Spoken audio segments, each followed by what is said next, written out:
আসতে চাই সাতক্ষীরার টাউন গার্লস হাই স্কুল থেকে আমরা সরাসরি যুক্ত হয়েছিলাম সকাল থেকে এবং এখন আমরা সেই খবরটি আবারও একটু দেখব।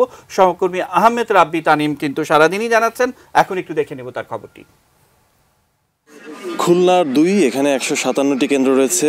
এবার আসলে অন্যমাত্রা যোগ করেছে ইলেকশনে ইভিএম ইলেকট্রনিক ভোটিং মেশিনে ভোট, এবং খুলনা ২-এ প্রত্যেকটি কেন্দ্রে ১৫৭টি কেন্দ্রে আসলে ইভিএমে ভোট গ্রহণ চলছে। আমরা সকাল থেকেই দেখতে পেয়েছি যেটি যে এত বছর পর আসলে মানুষের ভিতর যে উৎসাহ উদ্দীপনা ভোট নিয়ে, সেই জায়গাটি থেকে অন্তত মানুষ এই যে নতুন পদ্ধতিতে ভোট দেবে, একটি স্বচ্ছ পদ্ধতিতে ভোট দেবে ইভিএমে, সেটি নিয়ে অন্তত মানুষ বেশি উচ্ছ্বসিত। আমরা পিটিআই স্কুলে রয়েছে, খুলনার পিটিআই স্কুলে এখানে ৩টি কেন্দ্র রয়েছে এবং ৩টি কেন্দ্রেই সকাল থেকে অনেক বেশি পরিমাণে ভোটার আসতে শুরু করেছেন। প্রত্যেকেই দেখা যাচ্ছে যে নিরাপদে এবং একদম কোনো ধরনের ভয়ভীতি ছাড়া কেন্দ্রে এসেছেন। আমরা একজন ভোটারের সাথে কথা বলবো। আঙ্কেল, আপনার কাছে একটু জানতে চাইবো যে এই যে ইভিএমে প্রথম ভোট দিবেন, পাশাপাশি নিরাপত্তা নিয়ে তো অনেক কথা হয়েছে, অনেক ধরনের অনেক গুজব রটিয়েছে, অনেক আশঙ্কা ছড়িয়েছে, সব মিলিয়ে আজকের সকালটা কেমন ছিল? ভোটের সকাল থেকে খুবই ভালো লাগতেছে যে পরিবেশে সুষ্ঠু সুন্দরভাবে নির্বাচন সম্পন্ন হবে বলে আমি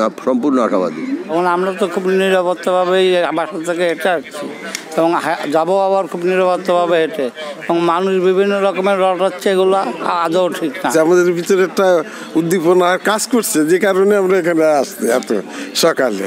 মেশিনে ভোটটা দিব, খুব ভালো লাগতেছে আর কি। মেশিনে খুব এটা খুবই ভালো আর কি।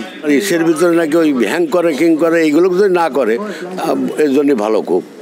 যেটি আসলে এখানকার প্রত্যেকটা ভোটার আসলে বলছেন যে তারা সুষ্ঠু নির্বাচনের পক্ষে, এবং সকাল থেকে এখনো পর্যন্ত আমি যদি খুলনার পরিবেশটা বলি, খুলনার পরিবেশটা অসাধারণ। এখানকার যে নিরাপত্তা এবং সার্বিকভাবে যে প্রস্তুতি নিয়েছে নির্বাচন কমিশন, সব কিছুই আসলে একেবারেই অন্যরকম। এখানে ভোটাররা খুবই নিরাপদ বোধ করছেন। অন্তত সকাল থেকে ভোট উৎসবের যে জয়গান, সে ভোট উৎসব কিন্তু শুরু হয়ে গেছে।